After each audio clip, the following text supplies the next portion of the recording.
9월 28일 목요일 돈다방 미쓰리 시작하겠습니다. 자, 추석 연휴 첫날이지만 돈다방 미쓰리는 어딜 쉬지 않습니다. 자, 9월 27일 수요일 뉴욕 증시 마감 현황을 점검해 보도록 하겠습니다. 여전히 아침에 눈을 떴더니 9월이더라고요. 네, 빨리 좀 9월이 지나갔으면 좋겠다라는 개인적인 간절한 바람을 가지고 자, 9월 27일 수요일 뉴욕 증시는요. 장 초반에는 낙폭과대에 따른 반발 매수세 혹은 저가 매수세 유입으로 상승 출발을 했습니다만 그 상승을 유지하지 못하고 종가로 접어들면서 오후장으로 들어가면서 다우지수가 하락 반전했습니다. 그래서 결과적으로 혼조세로 마감을 했습니다. 다우지수가 0.20% 하락, S&P 500이 0.02% 반등, 나스닥이 0.2% 반등했습니다. 자, 지금 여러분 주식시장에서 가장 핫한 이슈가 뭘까요? 한 세 가지 정도로 요약할 수가 있죠. 첫 번째는 바로 미국 연방정부의 셧다운 우려, 두 번째는 미국의 국채금리의 상승, 세 번째는 국제유가의 고공행진입니다. 이 세 가지 이슈를 바로 전문가들이 투자자들에게 이 투자자들 이거 봐 이거 이게 지금 이슈야? 이것만 보고 있어? 라고 얘기하고 있지만 저는 특히 주식을 볼 때요. 약간 어떤 마음으로 보냐면 제가 가끔씩 음모론도 제기하고 그랬습니다만 그런 얘기가 있습니다. 걸음을 한 걸음 이동하면 안 보이던 무지개도 보이거나 아니면 보였던 무지개도 보이지 않는다. 약간 주식이라는 것은 모든 사람들이 똑같은 얘기를 할 때 한 걸음만 좀 다른 각도로 아주 작은 각도로 시장을 들여다보면 다른 해답이 나오지 않을까? 저는 약간 주식시장을 이런 관점으로 들여다보거든요. 그러한 관점으로 오늘 제가 말씀드렸던 전문가가 제시한 이 세 가지 이슈에 대해서 제 생각을 전하면 첫 번째, 연방정부 셧다운이라는 이슈는요. 정말 먼지 같은 이슈라고 생각을 합니다. 왜냐? 이미 우리는요. 2011년도에 미국 연방정부가 셧다운 되는 꼴을 봤거든요. 그때 아마 30일이 넘게 셧다운이 됐었습니다. 그래서 그때도 일단 우리가 경험이 있었고요. 두 번째는 멀리 갈 필요 없이 올해 5월달 6월 1일까지 합의를 보지 못하면 연방정부가 셧다운 될 수 있다. 이런 우려감도 우리는 겪었었습니다. 그런데 이게 무슨 전 세계에 무슨 엄청난 유동성도 아니고 그냥 미국이란 나라의 예산 문제잖아요. 그러니까 진짜 깃털처럼 얘네들이 의지만 있다면 이 문제 처리할 수 있고요. 저는 오히려 이 미국의 정부가 일부러 더 감질만 나게 더 똥줄 타게 하고 더 긴장미를 높인 상태에서 나중에 타결 이러면서 주식시장을 안도감에 확 띄우려고 더 이렇게 긴장감을 만드는 게 아닌가 그런 생각을 했고요. 그리고 미국의 연방정부 셧다운보다는 조금 더 무게감이 있는 미국의 국채금리 상승이라든가 아니면은 국제유가의 고공행진 같은 이슈는요. 딱 한 가지만 나오면 게임 오버입니다. 그게 바로 뭐냐? 글로벌 경기 침체 우려입니다. 그냥 단순하게 미국 경기가 침체되고 미국 경제가 안 좋고 미국을 지정할 필요도 없이 그냥 글로벌 경기 침체 우려감, 그게 중국 때문이든 미국 때문이든 아니면 한국의 등신 같은 윤석열 때문이든 누구 때문인지 모르겠으나 여하튼 글로벌 경기 침체 우려감 하나만 튀어나오면 일단 첫 번째 국제 유가가 아이고 글로벌 경기 침체 우려면 국제 유가 수요 감소 우려 이걸로 당장 $90를 내려놓을 수 있고요. 국채 금리 같은 경우는요. 아니, 글로벌 경기 침체인데 연준이 어떻게 금리 인상을 해? 이제 금리 인상 못해. 한 걸음 더 나가서 야, 글로벌 경기 침체면 연준이 금리를 인하해야 돼. 이런 분위기만 형성되면 게임 오버입니다. 그런데 마치요, 이 무능한 전문가들과 그다음에 더 무능한 기레기들이 어떻게든지 이슈 하나 만들어서 혀를 길게 뽑고 클릭질하고 좀 뭔가 홍보하고 이러기 위해서 투자자들로 하여금 굉장히 뭔가 있는 것 같은 이슈를 딱딱딱 세 개를 꽂은 거죠. 셧다운이 되면 어쩌니 저쩌니, 뭐 무디스가 신용등급을 강등할 수 있으니 어쩌니, 국채 금리가 고공행진을 하는데 어쩌니 저쩌니, 국제 유가가 상승하는데 100달러를 가니만이라고 지금 난리부르스를 치고 있지만 진짜 중요한 이슈는 이게 아니라고요. 자, 왜 미쓰리가 그렇게 생각하는지 하나씩 근거를 제가 대드릴게요. 첫 번째, 이날 발표된 경제 지표가 8월 달 내구재 수주 실적이었습니다. 시장 예상치는 0.5% 감소를 예상했어요. 자, 7월 달에 어땠느냐? 7월 달에는요, 5.6% 감소했었습니다. 그러니까 전문가들은 7월 달에 5.6% 감소했으니까 8월 달은 뭐 5.6%까지 감소는 아니고 그냥 한 마이너스는 나올 것 같으니까 마이너스 한 0.5 정도라고 조금 부진하게 본 거죠. 그런데 그 부진한 예상을 깨고 0.2% 증가세로 발표를 하자. 이 정말 개쓰레기 같은 전문가들이 어떤 개소리라고 앉아있냐면 최근 들어 경제 지표가 경제 연착륙에 대한 기대를 높이고 있지만 오히려 강한 지표는 연준의 긴축 위험을 높여서 증시의 악재가 되고 있다라는 헛소리를 하고 있습니다. 미친 소리죠, 미친 소리. 진짜 병신 새끼들 같은 소리죠. 왜냐하면 자, 돈다방 미쓰리를 지금 꾸준히 들으시는 분들, 제가 요즘에 경제 지표 어떻게 얘기하고 있습니까?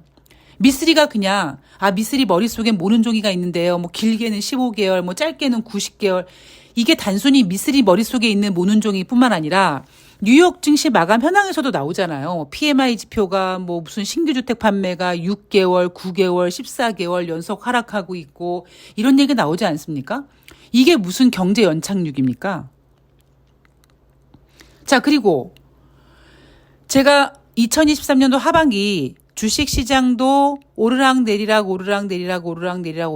하면서 그림으로 그려봤을 때는 우하양 곡선을 그리는데 마치 9월 15일 기관이 코스피 2601포인트를 어거지로 만들어 놓고 개인들에게 기대감을 뿜어 놓고는 그 다음 주에 기관들이 개인들에게 물량을 패대기 치는 모습이 전개되는 것처럼 그렇게 투자자들을 꼬시기 위해서 인위적으로 튀는 장이 나타날 것이다.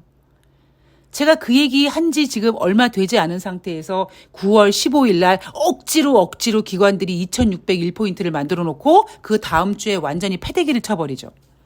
경제 지표도 마찬가지입니다. 미국의 경제 지표 같은 경우에는 이 경제 지표를 이렇게 튀게 만들게 된 결정적인 요인이 바로 3월 달 실리콘밸리 뱅크 사태였습니다. 아마 올해는요, 2023년 연말이 되면 아마 미쓰리 머릿속에는 누군가가 저에게 미쓰리도 2023년도 주식시장에서 가장 핫했던 이슈가 뭐야? 라고 물어보신다면 3월달 실리콘밸리 뱅크 사태라고 할 거예요. 왜냐하면 그 실리콘밸리 뱅크 사태로 인해서 경제 지표가 많이 좀 왜곡되기도 하고 튀기도 하고 좀 흐름이 조금 약간 뭔가 전문가들을 굉장히 곤란하게 만들었던 그런 그림을 그렸기 때문에 올해 가장 주식시장의 큰 이슈는 실리콘밸리 뱅크 사태가 아니었나 싶습니다. 자, 그런데 전문가들은 뭐라고 얘기합니까? 내구재 수주 이거 마이너스 0.5 감소로 나올 줄 알았는데 0.2% 증가로 나오니까 미국 경제가 탄탄해서 연착륙이 기대되고 오히려 이런 좋은 경제 지표가 연준이 미국 경기 좋구나라는 뺑 믿고 계속 금리를 인상하게끔 만드는 악재로 작용한다라는 시대의 개소리를 하고 있는 거죠. 여러분들은 그동안 이런 개소리에 여러분들의 소중한 돈을 계속 헌혈하신 겁니다. 자, 11월 달 FOMC 회의. 이제 한 달 진짜 조금 더 남았죠. 자, 지금 현재 11월 금리 동결 가능성 77.6%, 25bp 금리 인상 가능성 22.4% 반영되고 있습니다. 그런데 자, 제가 며칠 전에 돈다방 미스리 썸네일에 이런 제목을 달았던 적이 있습니다. 경기 둔화 우려라는 이슈로 금리 동결을 지지할 미국이라는 썸네일을 달고 이런 이야기를 해드렸습니다. 이런 얘기가 뭐냐면 이제 연준이 금리를 인상하기 어려울 거다라는 미쓰리의 전망을 뭔가 보충하기 위해서 뉴욕 증시는 야, 이렇게 금리 인상 계속하면 경기 둔화돼 이렇게 계속 노래를 부를 거고 그런 노래를 들은 연준 위원들이 조금 움찔움찔해서 금리를 인상하는 것을 버거워할 것이다. 자, 다시 말씀드리지만 진짜 미국이 경제가 좋았다면 6월 달에 금리 인상 했었어야 됐고요. 그리고 9월 달에도 금리 인상을 했었어야 됩니다. 인플레이션은 지금 반등하고 있는데 연준은 금리 인상을 미루고 있죠. 쉼표라고 얘기하지만 그거는 진짜 개소리고요. 금리 인상을 하지 못하는 이유, 미국의 경기 둔화 우려 때문입니다. 오히려 경제가 좋았다면 정말 이 미친 어떤 이런 개소리를 하는 전문가가 누군지 모르겠습니다만 최근 들어 경제 지표가 경기 연착륙에 대한 기대를 높이고 있어서 그런 강한 경제가 연준으로 하여금 금리 인상을 더 시키게끔 만든다 이런 개소리를 할 수 있다면 이런 개소리는 6월 달에 했었어야 돼요. 야, 미국 경제 좋다며. 그러면 빨리 금리 인상 해버려. 금리 인상을 확 해버리고 동결로 쭉 가는 게 낫지. 왜 자꾸 금리 인상을 띄엄띄엄 합니까? 말이 안 되는 거거든요. 자, 그런데 제가 한 5일 전에 경기 둔화 우려라는 이슈로 금리 동결을 지지할 미국이라는 제목을 썸네일로 달고 이런 얘기를 해드렸는데 이날 매파 성향의 미니애폴리스 연방은행 총재가 무슨 얘기를 하냐면 자, 이 사람 매파 성향이에요. 이 사람은 금리를 인상해야 된다는 쪽에 지지를 하는 사람입니다. 그런데 이 사람이 뭐라고 얘기하냐면 현재 금리 수준이 우리가 생각하는 것만큼 충분히 제약적이지 않을 수 있다라는 인터뷰를 합니다. 그죠? 그러니까 매파 성향을 갖고 있으니까 금리 인상을 더 지지하는 듯한 발언을 해요. 그런데 이 사람이 CNN과 인터뷰에서 뭐라고 얘기하냐면 정부의 셧다운이나 자동차 파업이 경제를 둔화시킬 수 있다. 자, 이러한 하방 시나리오가 경제에 영향을 준다면 인플레이션을 2%로 되돌리기 위해서 연준이 통화 정책을 덜해야 할 수도 있다라고 합니다. 자, 여러분, 이 말장난에 여러분들이 속지 마시고 잘 해석해야 됩니다. 이 사람은 매파 성향이에요. 금리 인상을 원하는 사람입니다. 그러니까 어떤 인터뷰에서는 금리 더 올려야 된다라는 얘기를 하면서도 CNN과 인터뷰에서는 미국의 경기 침체라는 이야기는 빼버리고 그 먼지 같은 이슈들, 뭐 정부의 셧다운, 자동차 파업 이런 것들이 경제를 둔화시킬 수 있는데 이러한 경기 둔화 하방 시나리오가 만약에 진짜 경제에 영향을 준다면 연준이 통화 정책을 덜해야 할 수도 있다. 이거 무슨 소리예요? 동결하겠다는 얘기입니다. 매파 성향을 가지고 있는 미니애폴리스 연방은행 총재조차도 그 먼지 같은 이슈를 끄집어내서 금리 동결을 좀 해야 할 수 있어요라고 합니다. 그런데 이 뒤에 가려진 엄청난 그 큰 덩어리가 뭐라고요? 경기 둔화, 경기 침체라고요. 자, 뉴욕 증시 9월 27일 수요일 저가 매수세, 반발 매수세로 플러스로 시작을 했습니다만 그걸 지키지 못하고 다우지수가 빠지면서 혼조세로 마감을 했죠. 그 이유가 뭐냐? 미쓰리가 그동안은 여러분 시장에 지금 놓여져 있는 그 이슈들 중에 악재의 힘이 더 세서 그럽니다. 자, 거기에 대해서 오늘 살짝 더 보충 설명을 해드리면 여러분 생각해 보세요. 제가 그랬죠. 대한민국 코스피 같은 경우에는 2600포인트 올라오기만 해봐. 2700포인트 올라오기만 해봐. 2800 되기만 해봐. 나 무조건 그냥 팔아버릴 거야. 이렇게 지금 이를 갈고 있는 투자자들이 위에서 올라오기만 바라보고 있어요. 왜? 올라오면 무조건 패대기 칠 거거든. 이걸 우리는 매물대라고 하죠. 그런데 그 매물대가 그렇게 쌓이는 이유가 뭐겠습니까? 시장에 악재들이 많아서 내가 만약에 2,800포인트의 주식을 샀는데 지금 만약에 2,500포인트인데 2,800포인트에 만약에 올라온다면 더 가기는 좀 어려울 것 같으니 나는 탈출을 하겠다 이런 마인드 아닙니까? 그런데 이렇게 2,800포인트, 2,700, 2,600 오기만 해봐 나 패대기 칠 거라고 이를 갈고 있던 투자자들이 아닌데? 더 사야겠는데? 라고 생각을 바꿀 때가 있습니다. 그게 언제냐면 그 매물대를 뚫어낼 수 있는 엄청난 호재가 나왔을 때는 2,600, 700, 800에 대기하고 있는 매물들이 팔 생각을 하지 않고 오히려 더 기다릴 생각을 한다는 거죠. 미국도 마찬가지입니다. 저가 매수세로 플러스 상승 출발을 했습니다만 그 상승을 유지하지 못하는 이유가 뭐냐면 지금 시장에 악재가 되게 팽배해져 있다. 근데 그 악재가 뭐냐? 그 투자자들이 생각하고 있는 악재라는 것이 그냥 하찮은 연방정부 셧다운 그리고 뭐 국채금리 상승 국제유가 고공행진 이건데 이거만 지켜보고 있다가 더 큰 거를 놓치면 안 된다라는 이야기를 꼭 해드리고 싶습니다. 자, 이제 추석 연휴가 지나가고요. 10월 2일 날 주식시장이 열리지 않죠. 10월 3일 개천절입니다. 그러면 10월 4일 날 이제 수요일이 돼야지만 주식시장이 열리는데 수요일이 되면 첫 번째 이제 과연 10월 말에 FOMC 회의에서 금리를 인상할까 동결할까 여기에 갑론을박이 진행되겠지만 아마 10월로 넘어들면서 금리 동결 쪽으로 더 힘이 실어질 가능성이 높습니다. 자, 문제는 뭐냐? 우리가 10월 중순에 확인하게 될 9월 달 소비자 물가 지표는 오히려 둔화되기보다는 국제 유가의 상승으로 오히려 좀 상승될 수 있을 가능성을 배제할 수가 없죠. 물론 그것을 미국은 근원 소비자 물가 지표를 더 중요하게 봄으로써 국제 유가 타령을 할 겁니다. 그러니까 국제 유가가 올라가서 소비자 물가 지표가 올라간 거다. 에너지와 음식을 제외하면 근원은 괜찮다. 그래서 지금 국제 유가는 일시적이니까 근원 소비자 물가 지표 뭐 크게 나쁜 거 아니니까 그냥 11월 달에 금리 동결할래 이럴 수 있거든요. 그렇다면 시장은 자연스럽게 10월 달로 넘어가면서 FOMC도 FOMC 회의지만 3분기 어닝 시즌 이야기가 굉장히 많이 나오게 될 겁니다. 자, 미쓰리가 3분기 어닝 시즌에 대해서 어떻게 얘기하고 있죠?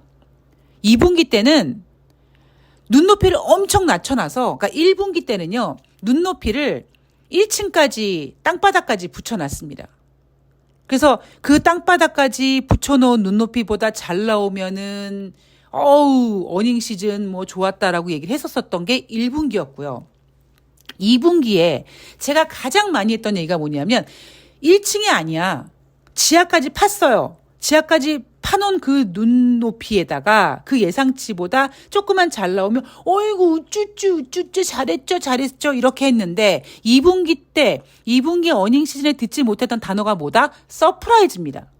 서프라이즈가 나올 수가 없어요. 지하까지 파놓은 예상치에 어떻게 서프라이즈 실적을 나올 수가 있습니까? 자, 그런데 제가 3분기 어닝 시즌을 어떻게 말씀드렸습니까? 자, 똑같이 지하로 막 팠어요. 지하로 막 팠는데 문제는 지하까지 충분히 파준 상태에서 그 파놓은 예상보다 잘 나오면 우쭈쭈 상승했던 2분기 어닝 시즌이라면 3분기 어닝 시즌은 눈높이를 그렇게 열심히 파줬음에도 불구하고 그것도 미치지 못하는 실적들이 많이 발표될 것이다. 제가 이렇게 비유해 드렸죠. 자, 투자 전문 매체 배런스가 이런 얘기를 합니다. 아마 이 배런스도 한국말을 몰라서 돈다방 미쓰리를 듣지는 않을 것 같은데 이런 얘기합니다. 기업 수익 등 실적 전망을 하향 조정할 가능성이 커졌다. 따라서 증시도 하락세를 보일 것이다. 연준이 기준금리를 줄기차게 인상한 데 따라 경기 침체가 불가능하다. 자, EPS 예상치를 하향 조정하면 증시는 더 많은 하락세를 겪게 될 것이다. 이런 장에서 조심해야 된다라고 얘기를 합니다. 자, 미쓰리가 한 얘기죠. 이 밸런스는 어닝 시즌과 뭐 경기 침체를 이렇게 일시적으로 봤지만 저는 이 이슈를 둘이 따로 떼어서 생각을 해봤고요. 어떠느냐? 어닝 시즌 예상치를 낮춰놔도 그 예상치에 미치지 못하는 실적을 발표할 기업들이 많을 것이다. 그리고 두 번째, 경기 침체에 대해서는 연준이 미쓰리가 100번 양보해서 그래 3월 달은 그렇다 쳐. 5월 달부터는 금리 인상하지 말았어야지. 근데 5월 달에 금리 인상했어요. 경기가 괜찮대. 인플레이션 잡아야 된대. 그럼 6월 달에도 금리 인상 했었어야죠. 6월 달에는 쉬다 간대. 7월 달에는 또 금리 인상을 또 해요. 9월 달엔 또 안 해요. 11월 달, 12월 달 또 언젠가 한번 한대. 이건 완전 미친 짓이거든요. 그래서 미쓰리가 뭐라고 했냐면 100번 양보해서 그래 3월 달은 실리콘밸리 뱅크 사태로 인해서 제롬 파월 연준 의장이 3월 달 초에 50pp 금리 인상하겠다고 큰소리 뻥뻥 쳤는데 그 다음 주에 실리콘밸리 뱅크 사태가 터지면서 완전히 쪽팔리게 됐는데 그 상황에서 50pp 질러놓고 동결하기에는 너무 투자자들에게 공포를 주게 되거든요. 50bp 금리 인상하겠다고 했는데 금리 인상하지도 못할 만큼 이 실리콘밸리 뱅크 사태가 이렇게 큰 문제가 되는 거야? 라고 투자자들이 걱정할까 봐 그냥 25bp 약간 그 뭐랄까요? 약간 가오 잡기 위해서 금리 인상을 25bp 했단 말이에요. 그래서 100번 양보해서 그래 3월 달 그렇다 쳐. 5월 달부터는 금리 인상을 하지 말았었어야 되거든요. 금리 인상을 하지 않았다면 작년 하반기에 75bp씩 쭉 금리 인상을 했던 것이 이제 가속도가 붙어서 인플레이션을 꺾이게 되어 있고요. 오히려 그때 금리 인상을 하지 않았다면 5월 달 이후로 금리 인상을 하지 않고 쭉 바라보고 있다가 국제 유가가 이렇게 올라가는 상태에서 뭐 한 번 정도 더 50bp 정도 한 번 그냥 딱 해주면은 아주 심플하게 끝날 수 있는 문제를 갖다가 작년에 인플레이션을 잡지 못한 무능한 제롬 파월 연준 의장이 밀린 숙제하듯이 작년 하반기에 금리 인상을 75bp씩 내리 때리대고 했고 올해 여전히 똥출탄 제롬 파월 연준 의장이 금리 인상을 계속 해대는데 5월 달에도 하고 6월 달에 못하고 7월 달에는 하고 9월 달에 못하고 이 지랄을 하면서 제가 그랬죠. 금리 인상을 적절하게 하지 못했던 것에 대한 그 후폭풍을 2023년도 하반기에 겪게 될 것이다. 이 이야기를 지금 투자 전문 매체 베러스가 하고 있는 겁니다. 자, 증권사들은 지금 뭐 9월 달은 증시가 안 좋다. 특히 대한민국의 9월 달 위기설이 있었습니다. 자, 위기설 괜찮았어. 넘어갔어. 자, 10월 달에 주식시장 좋게 보는 정신 나간 증권사들 하나씩 둘씩 나오고 있어요. 정신 차려야 돼요. 제가 그랬죠? 9월 달 위기설이 위기가 되지 않는다고 그 위기가 끝나는 게 아닙니다. 지금 가계부채 이런 것들 엄청나거든요. 언론에서 보도를 안 할 뿐이지. 거기에다가 지금 가계부채가 저렇게 올라가는 이유가 경기가 안 좋은 것도 있지만 이 경제 신문 같은 데서 계속 부동산 건설회사 살려주려고 띄우다 보니까 그 개인들의 대출을 가지고 얘네들을 지금 위기설을 막기 위해서 희생물로 좀 쓰고 있단 말이에요. 이거 회복되겠습니까? 9월 달 위기설이 끝난다고 위기가 끝나는 게 아니에요. 이게 10월이 될 수 있고 11월이 될 수 있고 12월이 될 수 있고 이게 딜레이 되면 딜레이 될수록 지금 정부가 내년 4월 달 총선까지 어떻게든지 막아보려고 버티면 버틸수록 더 아작 박살이 날 가능성이 높습니다. 이제 인류는요, 대한민국뿐만 아니라 인류는 더 이상 인간이 컨트롤할 수 어려운 유동성이 지금 막 훼손되고 있기 때문에 이게 인간의 힘으로, 인간의 정책으로 어느 정도 막는 것에 대한 한계가 왔어요. 저는 아마 그 한계의 봉착이 대한민국이 가장 먼저 겪을 거라고 생각을 합니다. 왜냐하면 대한민국 금리 인상 못하고 있잖아요, 지금. 미국과 금리 인상 2% 차이입니다. 어떤 분이 그래요. 한국 자금이 안 나가네. 한국 자금이 안 나간다라고 뭐 대한민국을 그 사람들이 외국인들이 믿고 안 나가겠습니까? 지금 뭐 다른 데 딱히 투자할 것도 없고 이미 웬만한 자금은 일본으로 넘어갔고 주식시장 같은 경우에는 가랑비에 옷 젖듯이 외국인들이 많이 빠져나갔습니다. 자, 2023년도 이제 10월부터 미쓰리는 작년 연말에 예상했던 대로 이제 미쓰리가 돈 버는 시간이 돌아올 거고요. 그리고 주식시장, 특히 개인들은 굉장히 힘든 시간이 될 겁니다. 여러분 당장 추석 연휴 전날 9월 27일 날 제가 어제 방송에서 반대 매매 물량이 아침에 이틀 연속 나왔다라고 말씀드렸죠. 거의 3일 나왔을 겁니다. 그런데 반대 물량이 그렇게 오전에 딱딱딱 나오니까 어떤 일이 벌어집니까? 물론 코스피 시장이 막판에 낙폭을 줄이긴 했습니다. 그래서 플러스로 돌려놨지만 코스닥 종목들 보면 종목들이 많이 올라와요.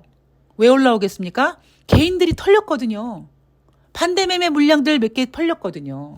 물론 진정한 털림은 아직까지 오지 않았습니다만 개인들 물량이 어느 정도 인위적으로 털리다 보니까 좀 몸무게가 가벼워진 종목들이 올라갑니다. 자, 코스닥 기관들이 수요일 날 매수했습니다. 여러분들이 기관의 심리, 외인의 심리, 그리고 개인의 심리 대 그 개인의 심리를 여러분의 머릿속이라고 생각하지 말고 여러분들보다 한 수 위에 있는 사람들의 심리를 한번 들여다보시면서 주식시장을 대응하시면 도움이 될 것 같습니다. 자, 돈다방 미스터리 오늘 방송은 여기까지고요. 저는 9월 29일 추석 연휴지만 9월 28일 목요일 뉴욕 증시 가지고 찾아뵙도록 하겠습니다. 운전하시더라도 좀 들어주세요. 왜냐하면 경제는 흐름이기 때문에 놓치시면 좀 그러니까 아무리 미쓰리가 한 얘기 또 하고 한 얘기 또 한다고 하지만 여러분들에게 나쁜 소리는 아니게 될 거니까 운전하실 때 혹은 뭐 저녁 빵빵하게 드시고 산책하실 때 들으시면서 그 흐름을 놓치지 않으셨으면 좋겠습니다. 자, 저는 9월 29일 금요일 날 뵙도록 하겠습니다. 고맙습니다.